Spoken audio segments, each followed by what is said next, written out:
Welcome everyone to another edition of Play It Through, and on this edition it's Goof Troop, brought to us by Capcom.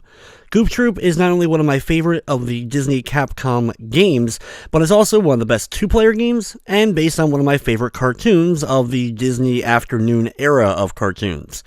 The game can be played one or two player, but of course the best way is going to be playing co-op with a friend, but unfortunately I'll be playing just by myself, and I will be going solo for this run.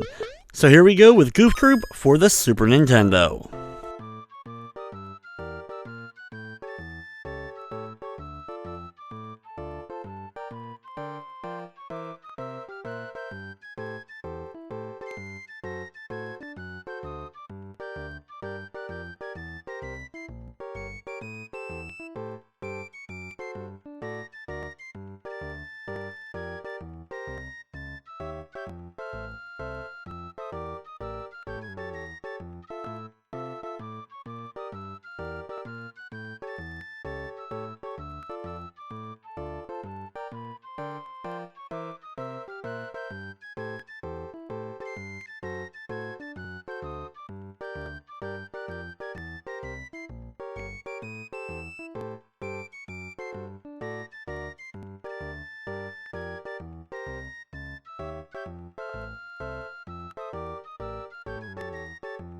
After the opening cutscene, you then get to pick who you want to play as. You can either play as Max or as Goofy, and for this run I'll be playing as Goofy. There are some minor differences between the two characters. For example, Max takes multiple hits in order to defeat enemies.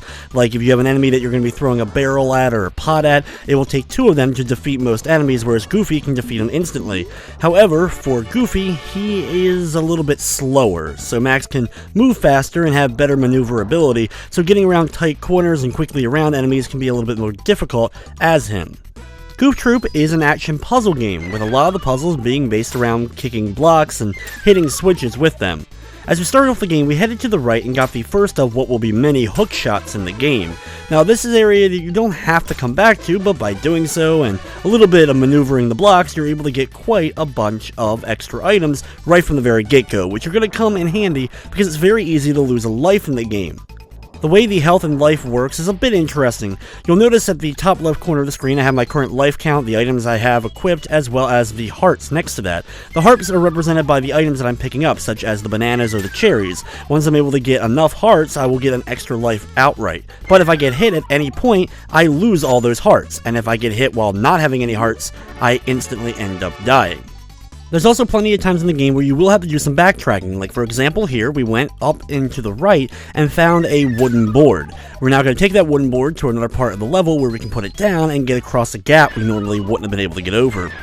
In single player mode, you're able to hold two items at once and can switch between them with the L and R buttons, but in the two-player mode, each character can only hold one item, which makes, of course, picking which items for each character more important. There are a lot of rooms also that you won't need to defeat all the enemies, but other rooms you will have to defeat them all in order to open up gates. Here is our first example of what will be many of the block type puzzles. You have to kick the blocks in the right order and to the right places in order to actually hit all of the switches and thus be able to solve the puzzle, usually opening up the door or gate to get items or be able to continue. If you mess up, you can always go off the screen and come back and everything will reset. Some puzzles may have multiple solutions, but I think for the most part it's kind of like one way that you'll have to kind of solve everything. Here in the lower left corner I'm going to use the hook shot to grab these items, the banana that gives me some extra hearts, as well as one of the blue or green diamonds that give you an extra continue. The red diamonds don't give you quite an extra life flat out. They in fact give you 6 hearts, I think, and thus you are like one extra food item away from an extra life by picking up those. When it comes to dealing with a lot of the game's enemies, you'll either be able to kick blocks into them, knock them back using the hook shot, which will stun them, allowing you to kind of bypass them, and sometimes also, if there's a pit or water nearby, you can actually use the hook shot to knock them into the water. When you make it back to this area, we're going to head to the left area where the key is needed to unlock the gate at the top. Watch out for the porcupine guys, you can wipe them off the screen using the hook shot, and the same can be done for a lot of the animal-like enemies that you'll be dealing with. If you want an extra life or whatever, grab that here before heading through the gate and to the north. In this area, we're actually going to be going to the upper right, and even though when you defeat all the enemies, it will open up the gate to the top, which we will need in just a bit, we have to first stop by over the right side. And the one thing I don't like about the game and never have is that when you come back to a screen, all enemies respawn. So any gate that's locked by defeating enemies will unfortunately be closed again once you come back. There are some gates that stay open though once you unlock them.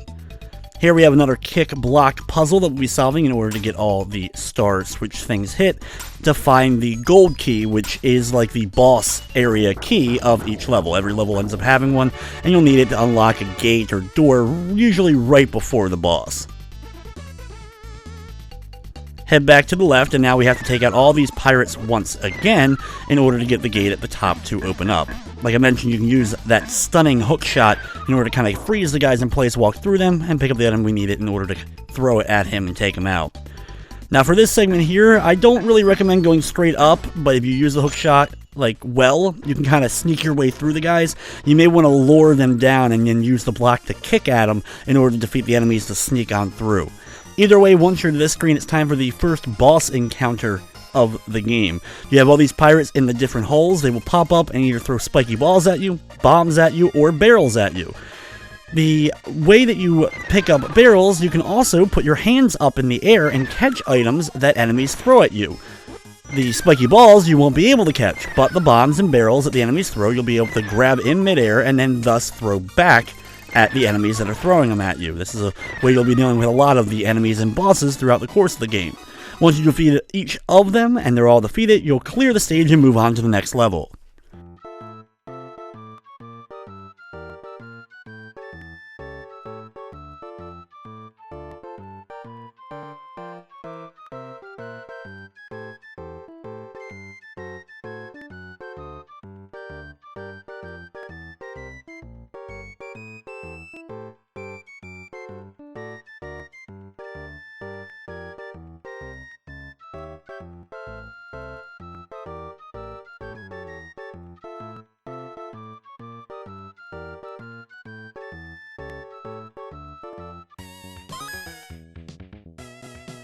The second level of the game takes place at like the pirate camp. The first screen, you have a couple big guys. You can pick up barrels and launch at them.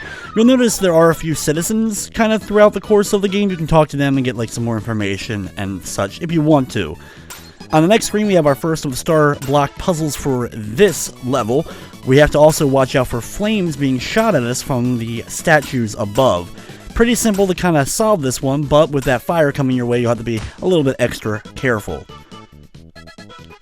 Right afterwards, pick up the hook shot immediately in front of you. You can use that to take out the porcupines as well as the frogs that will pop out of the water and kind of jump across.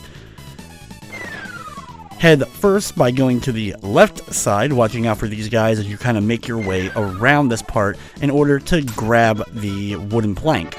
Once you have the wooden plank in your possession, head back to the right. We'll be coming back here soon enough, but for right now we have to head back over. When you do get over here, watch out for the enemy right here as well as the frogs. Now, once you are up here, you're going to use the hook shot and get a bridge made using it between the two hooks. This is something we'll have to do quite a bit throughout the game as well. Unfortunately, when you do so, you lose your hook shot. There's another one waiting for you right around the corner, though, so pick that up, then go down and be sure to grab the key. You can use the hook shot in order to grab the blue diamond or green diamond that's in the center of the screen. Now that we have the key and another hook shot, now we're heading back over to the left and through this room. One thing you have to be careful with the bigger guys is they actually can kick the star block, sometimes actually stopping puzzles from being able to be solved, which gets annoying, but I think there's really only one instance where that becomes really a problem. But always be careful if they're like kind of behind those blocks. They may kick one at you, and if it does hit you, not only will it kill you, it'll break usually, in which case you will end up having to like restart the puzzle from the beginning. Thankfully, this is an area where we don't have to worry about that. We can just kind of work our way around, kicking this block, and it's the first time that we get to see the exploding blocks. There's two types of exploding blocks, green ones and yellow ones. Basically, the only difference between them is the fact that the yellow ones are going to explode faster. You go from green, yellow, red, and then they blow up. A couple of times we'll have to use them to solve a few puzzles by blowing open some walls. This is the room I was talking about, though, that they can stop you from solving puzzles, so you have to be careful with these guys. These guys are super annoying. Thankfully, I get lucky that one kicks one down into the other one and takes them out. Before I really kind of mess with some of the upper ones, though. I'm going to try to trick this guy into coming down towards me enough that I'm able to kick this block and defeat him. Now I can continue putting the blocks where I need them in order to get through. If for some reason the block breaks or it ends up going someplace you can't use it, remember you can always exit the room and then come back in order to reset the puzzle. This spot right here can be a bit tricky because the cannons that are shooting from up top, along with dodging the rollers, have your arms up in the air though so you can catch bombs if they come your way.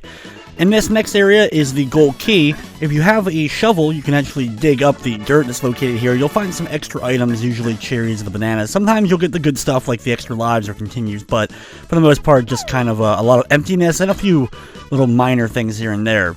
Over to the right, we are going to drop off the hook shot by using it and then head back. Heading to this area here, we're going to use the barrels to take out all of the enemies located here and grab the other hook shot and take that back to the room that we just used the previous one in.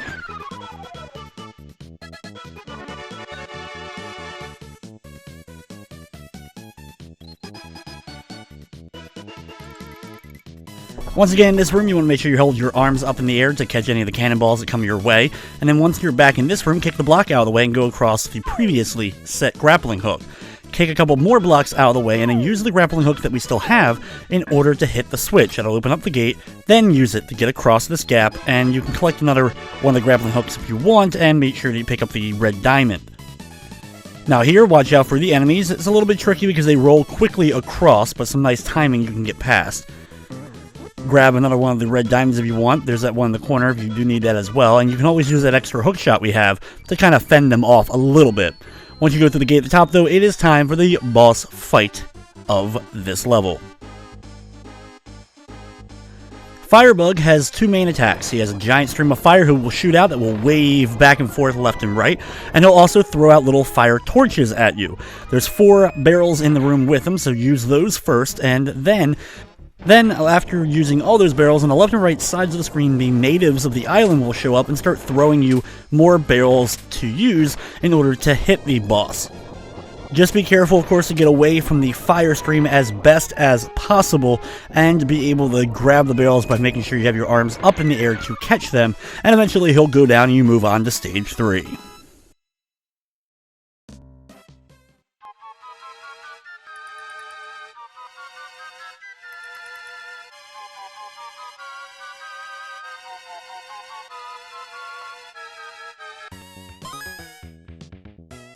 Stage number 3 is the Pirate Castle. Start off by heading to the left. We're going to hit the switch, which will drop the bridge and open up the door to the castle itself. Once you're inside, you do have a couple of rooms you can go to. We're going to start off by going north, though this part is a little bit optional. Just show you a couple of extra items you can grab, some more lives and the like. Pick up any of the pots located in this room, watching out for the ghosts, and break the giant mirror up top. Once you do so, go through, and you'll find yourself a few bananas and some cherries. So net yourself a little bit of extra health and the like before continuing and venturing on farther in. We're now going to go back to the big marble-like room and head over to the left side. Once in here, be sure to hit the first switch, and you can use the pots to hit the statues or the suit of armor once it comes to life. If you're able to knock it down and make it crumble and then hit it again with another pot, you'll defeat those statues, so keep that in mind. Or you can just hit him with one pot to crumble him and then quickly get away. Once you're far enough away from him, he stops chasing you. After hitting all the switches in the room, it will open up the door and you go into the next room. That is a dark room where you have just a little bit of light around you unless you have a candle equipped. Head up and around the maze-like area until you get to the top, where you'll come to this big courtyard that has plenty of spots for you to dig if you have the shovel and want to do that. Once again, you'll find yourselves a few extra random items, extra lives, and mostly just the cherries and bananas. While it is very easy to lose lives in the game, at least they give you plenty of opportunity to get more extra lives, so you can consider the game a little bit easy in that regard at least. I do find it funny also that they actually do have multiple difficulties in the Japanese version of Goof Troop only, though, which makes some of the puzzles harder. I'm not sure about any of the extra lives or not, as I've actually never played that version, but I found out that they do have actually multiple difficulties for the puzzles in that version. In this room, walk up to the cannon at the bottom of the room and stand right in front of it with your arms up in the air. Every time it fires a cannonball, you'll be able to grab it instantly and throw it at the cannon. Once the cannon's defeated, the door will open up to the left and we'll head through, dropping the plank of wood we just picked up a little bit ago, and then be sure to pick up the other plank of wood located in the center. Take that up to the next gap, use it to cross this one, and grab the gray or silver key located in the right side of the screen. With that now in our inventory, we're going to head north. Head left as soon as you get into this room. As you can see, there's a kind of strict path that the giant boulders, cannonballs will end up taking, and you'll make sure that you stay safe by heading left first. Use your hookshot if you haven't, or use the pots in order to navigate through this room, picking up another key and then using it on the door to the south.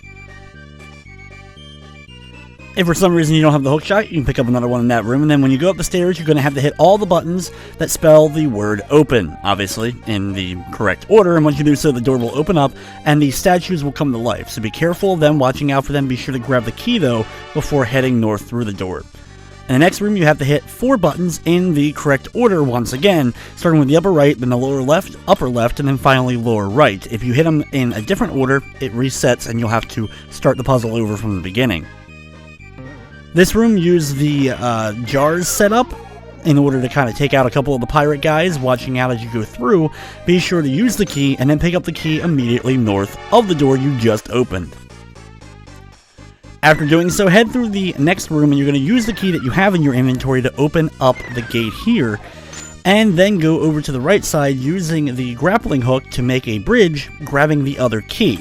Now, when you come back, go back through the door that we came to enter this room and pick up the other grappling hook that was in the other room, as we're going to need another one after we go up these stairs. When you come back, unfortunately, the enemies, of course, do end up respawning, so take those out if you want to, or try to maneuver around. Either way, make it to the staircase. Once here, use the jar setup once again to take out the guys, and then go all the way over to the right side here in the bottom, and use another grappling hook to make a bridge. Once you do so, wait for the little, platform to kind of move its way back over to you, then get on it, of course, and ride it over to the door. Once over here, you can pick up the candle if you would like to, so that you can see a little bit better in the next room. Once in here, though, we're just going to do a very short path all the way through and to the north door. Now here, we have to take out both cannons in order to open up the door to the right, and we're going to use the same strategy we've been using on those cannons by just putting our hands up into the air, grabbing the cannonballs as they blast out, and throwing them immediately back at each of the cannons. Once you've taken out both cannons, that door will open up for you.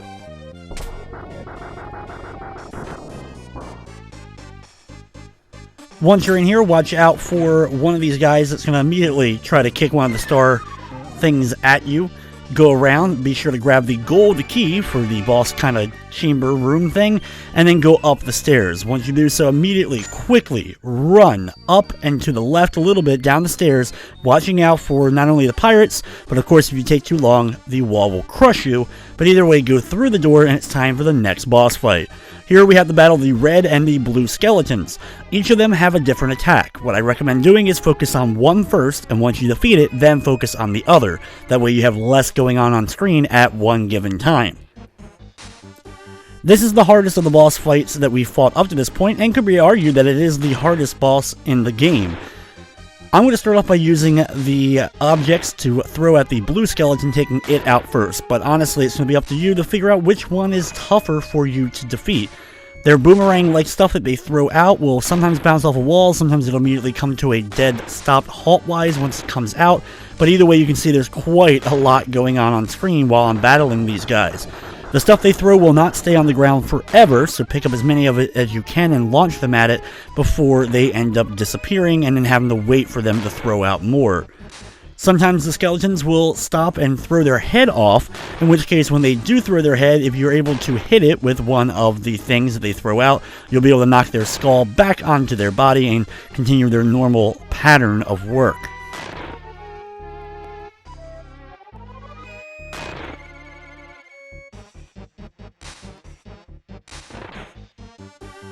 Once you're able, though, to deliver the final hits to the red or blue skeleton, whoever you have left, the stage will be over and you move on to the next stage.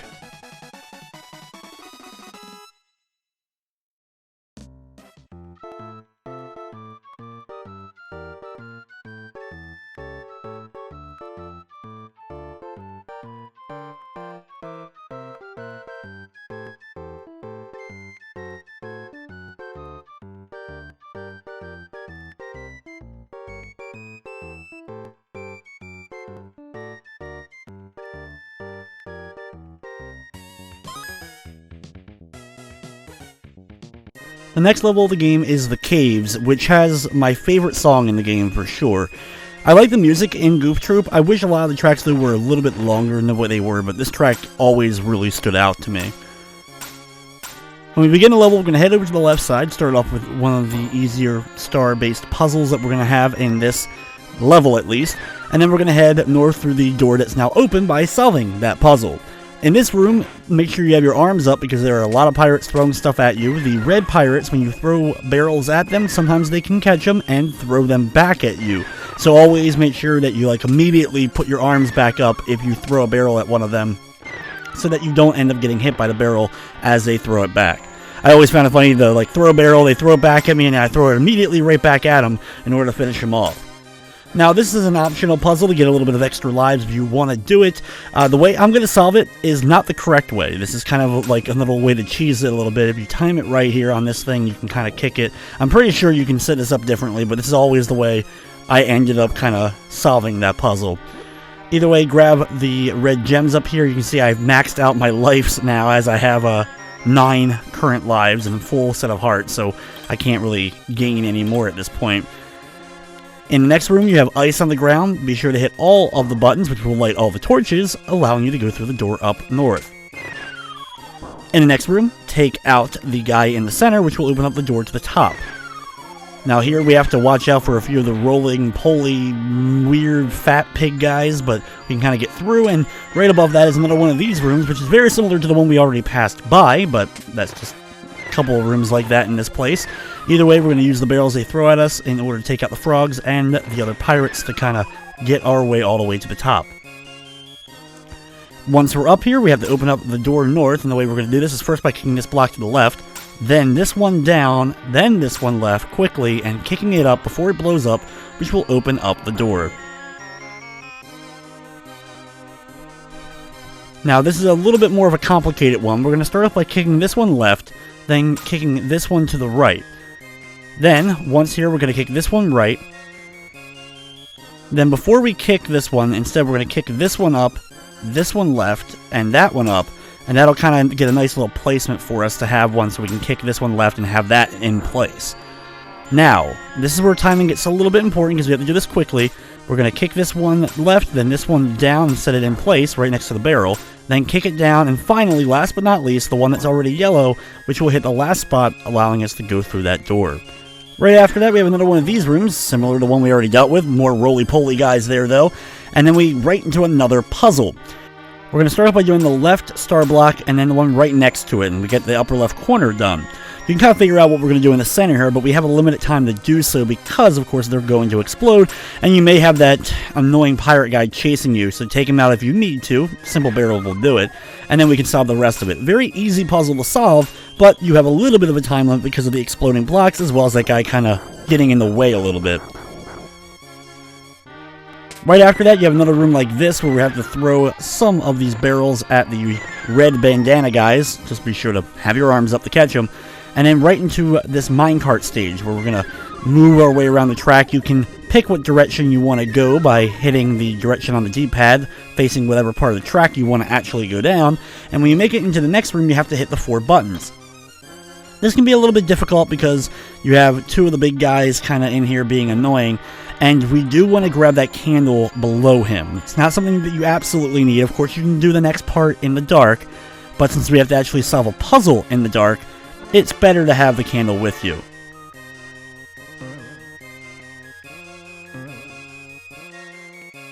In this dark room, we have to solve one of the block puzzles, and it's pretty simple, but without being able to see very well, it can be more difficult than it actually naturally would be.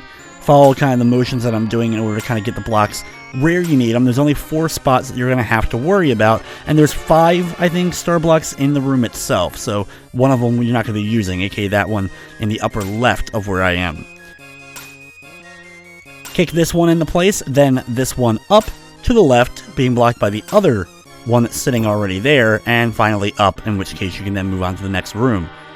Here we do have to take out all the enemies, but we have the roly-poly guys in the way, which of course is going to get a bit annoying. Kind of have to trick them a little bit to get them to go where you want them to, and you can use those blocks to finish them off. Once they're all done though, the door will open up top. Here we have a waterfall that we're going to be coming back to in just a moment, but first we have to quickly solve this puzzle. Start off by kicking the star block over to the left, then the bomb down and left, down, and then to the right, and this way it'll be right in front of that blow up wall to the right. You have to do it fast though, because of course if that blows up before you blow up the wall, you're going to have to reset the puzzle, but thankfully of course you can do that by leaving the room.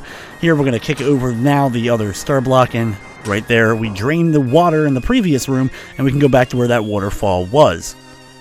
Now, once in here, since the waterfall is gone, we can then use the grappling hook that we do have to set up a nice little bridge and go across. Now, this is the final room before the boss of this level. We don't actually have the gold key in this level. It's the only one of the stages where you don't need that gold key. Take out the guys in order to defeat them all, and that will open up the door at the top center. And now it's boss number 4 time.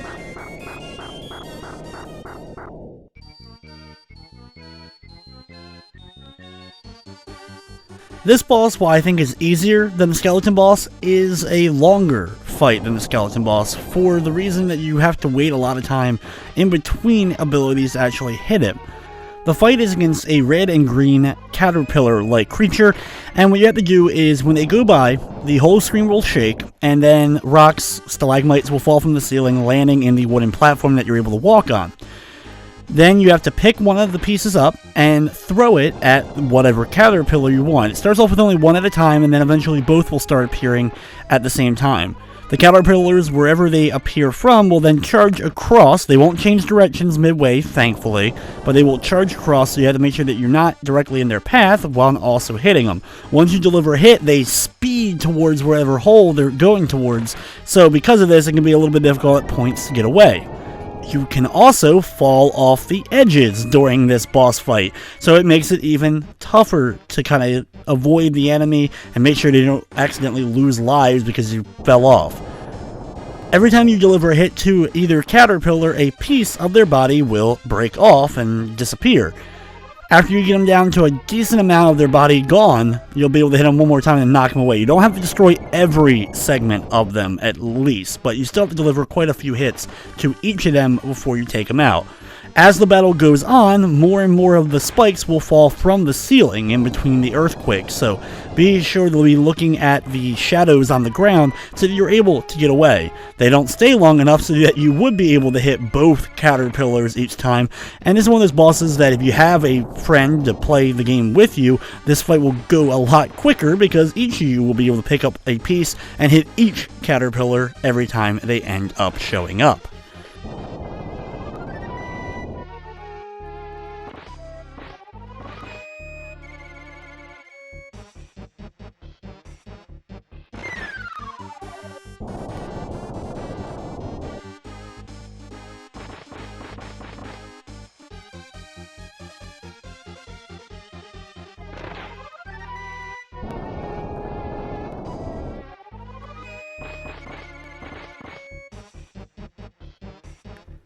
Once you're able to deliver the final hit to the other caterpillar, the fight is over and we get to move on to the final level of Goof Troop.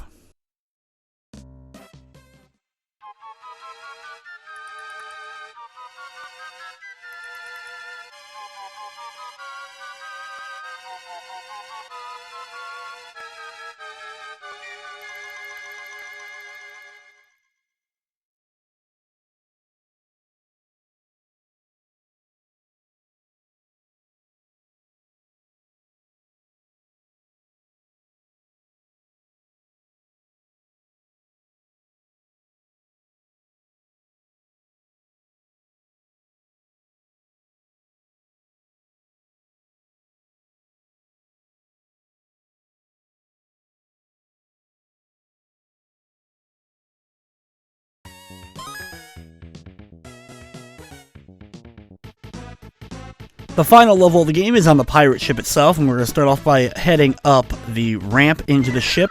And on the first screen, we have a bunch of pirates that are going to be meeting us as soon as we get on, so we're going to use these barrels to kind of take them out as we work our way around the path. And being the final level, no surprise that this is one of the tougher stages to kind of get through, and also the longest stage, I think, overall in the game. In the next area, we're going to pick up the grappling hook down below. We're going to get a lot of grappling hooks in this level in particular, and use the grappling hook over here and form a bridge. When walking across away from the cannon, be sure to have your arms up in the air to pick up any cannonballs coming your way. Here we're going to kick these blocks out of the way so that we can get to the door on the left side. You can kind of cheese it a little bit by knocking the one down without kind of going all the way over. In the next room, we have to hit this button, which will cause the conveyor belt to move, and thus all these barrels start coming down. We have to pick up the barrels and use them to take out the pirates. Now, you don't have to take out every pirate to complete the area. You just have to take out enough of them so you can safely make it to that button in the upper left corner. So here I'm able to take out 3 of them and have the roly-poly guy kind of get past me, and then I can go through that door. Next up, we have a room where you have only one thing you gotta hit, but what you gotta do is quickly move this exploding block all the way around fast before, of course, it ends up exploding. Since it's not one of the yellow ones, which would be really hard to do this with, you're able to have enough time to probably get it there and blow open the gate and get through. In the next room, you have a bell that you can use, which the bell summons any pirates in the room that kind of chase you down. Or you can kind of just manipulate the pirates, but either way, what you have to do is get them to stand in front of the cannons so they get taken out by the little cannonballs. This will cause the gate to the right to fall down, allowing us to get another grappling hook. With the grappling hook now in our possession, head north and head over to the left through this door.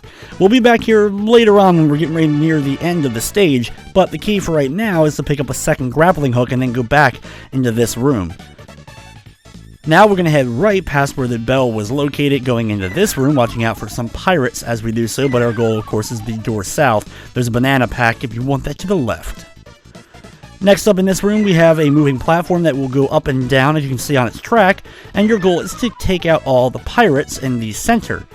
Once they're all taken care of, the gate will end up falling down. This will allow us to go over to the right here. You can pick up the candles if you want them, but I don't really think it's a necessary thing like some other areas of the game. You can also come down here, use the grappling hooks on these 2 spots, that's why we had to get 2 of them, and then go back up the stairs and get the candle if you want to do it that way. Either way, we're going to make it to this room, and we're just going to focus on getting the key. We're going to push these 2 blocks in the center up, and then the ones on the left and right sides then to the center, and this will open up the gate in the middle, allowing us to get this silver key. With the silver key in our possession, head south and back across the rope bridge that we created and head through the left door here. Now in here we have to solve this puzzle. We're going to do this by kicking over this block to the right and then this one down and kind of follow the same path with each of them for a little bit until you kick this one up. Then what you're going to do is kick it right and then the other one to the left and against the north wall, putting it in place here, allowing us to kick this one up and be able to go through the next door. Once in here, pick up the grappling hook and then use it to grab the barrels on the left and right side, which you can then throw north in order to hit the button. Once you've opened up that little gate, head over to the left, and what we're going to do here is kick all these blocks out of the way, watching out for the pirate. You can use the grappling hook if need be to take him out, and then we're going to form the bridge. Now, what we're also going to do is go up here and use the key, but we're not going to go through here yet. This is just to use the items that we have to, but get them out of the inventory at the same time. Then we're going to head back. Grab the bell down here. You will need it. Something that you don't have to absolutely have. You can kind of guide the enemy around if you want to, but much, much easier to have the bell and use that than take out the guy that we're going to need to move. Head through this darkened room, which is a little bit difficult, of course, to navigate, but our goal is the upper right corner. And once in here, we're going to use that bell in order to get this guy to make his way over and hit the button for us. This way, we're able to get to the 2 grappling hooks, as you can see, within the area that he's contained in. I don't know how this guy kind of got stuck in there. I don't know why he's hanging out in there, but either way, we're going to use him to hit this button, which will lower this and allow us to pick up these barrels and use them against him. Now, I don't think you're going to need both grappling hooks, but you can pick them both up if you want to, at least. Once you have at least 1 grappling hook, head back to the left and head back through the dark corridor room that we were just in a moment ago, and we're now going to head back to where we just used that key just a bit ago. We do have to go back through this room, so be careful while going through, taking out this guy or using the grappling hook to knock him back into a pit, or just get him out of the way so you can easily cross. You can also use that grappling hook, of course, to pick up the fruit on the left side if you need it. Now, in this room, this is the location of the gold key. Head around the path I take. There's a couple ways you can get through this, but either way, we're going to work our way kind of to the top, and this will take us to the gold key location. Then go back to that staircase that we just passed a moment ago. That's why I want to take kind of a long way around so you know where that staircase is located, as we're going to come back there and use that to get up here. Now you have to use this weird kind of contraption device that every time you step on a part, it changes up the button configuration, but with a little bit of practice, or just a little bit of luck, eventually you'll get it into the upper right corner, which you may notice this is the room that we were in earlier where we ended up getting ourselves one of the grappling hooks that we've used. In this room with all the holes, be careful because they do change up, and our goal is to come here. This is the location of the golden gate that we need that big gold key for. Use one of the barrels to hit the switch, which will cause this platform to move up and down and allow us to go on through. Pick up the other grappling hook, and we now have 2 grappling hooks in our possession, and head up the staircase here. We're going to use both grappling hooks to make ourselves a nice couple of rope bridges while watching out for the cannons. Having your arms in the air will always help you avoid it. Also, while you're using a grappling hook, you cannot be hit by enemies. That's key.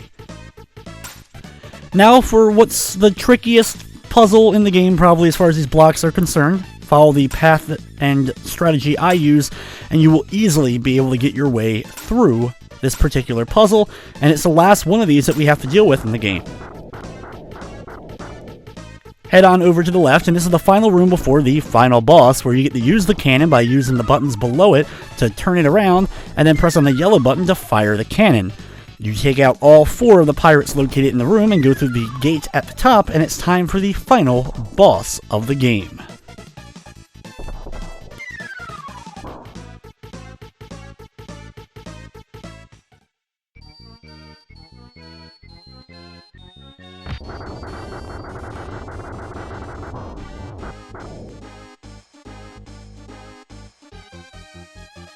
The final boss has a few different styles of attacks, 2 of which are his tornado form, which he'll then spin around, trying to chase around the room, and eventually also throwing bombs everywhere around the room.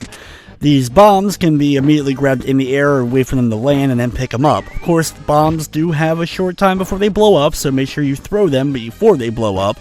He'll then jump to the top portions of the room where he'll summon enemies that either come out of the left or right sides, which when he does, you'll have to kind of run around the room waiting for bombs to appear, or he'll use his gun that fires out a distinct spread shot pattern, which is easy to learn and is the same every gunfire he does. It doesn't change up the way it breaks apart, so you always know the kind of way it's going to go and be able to get in between the bullets of it, and that can be used to take out the other enemies he ends up summoning. He also has a long-range version of the tornado, which he'll go around the room a whole bunch of times, throwing bombs everywhere, before eventually finally stopping, allowing you to be able to get the bombs and use them. When he's in the tornado form, though, you can't use the bombs, so sometimes bombs end up going to waste because you don't have the opportunity to hit them before they would end up blowing up. Last but not least, he also has his hook arm, which will pull you towards him, and when you get grabbed by the hook, be sure to kind of mash the buttons in directions, and you can escape from the hook. It's not an instant death or anything like that. This is a pretty intense and hard fight because of mainly the other enemies. If you have a grappling hook going in, it will help. You can stun a few of the other side enemies a bit, but even if you don't have it, you'll have to kind of move and manipulate the other enemies either into his fire or quickly grab the bombs and launch them at him. Thankfully, the explosion from the bombs is usually enough to actually hit both of the other enemies he ended up summoning.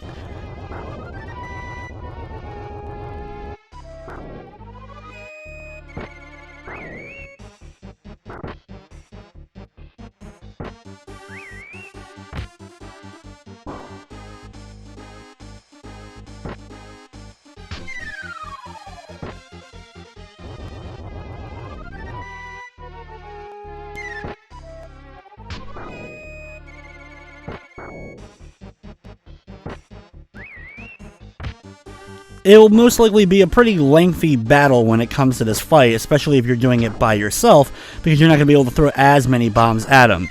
But when you do deliver the final hit to this guy, you can then sit back and enjoy the ending to Goof Troop.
So there you have it, Goof Troop on the Super Nintendo. Like I said, this is one of those ones I've always really liked, especially being able to play with a friend who kind of knows how the game works as well as you. Like, this is a good one. If you've ever looked for a game that you want to kind of speedrun for fun with a friend, this is the kind of game you want to do it with, because you can both kind of learn your parts and roles and easily get into speedrunning in a game like this if you want to do any of the two-player type of speedruns. And there's some really cool stuff.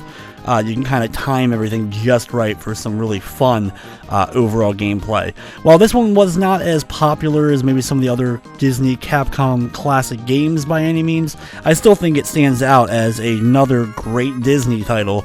And just one of those ones with its kind of unique gameplay in a lot of ways. I really wish they would have gone ahead and made a sequel or made another game very similar to it in the end.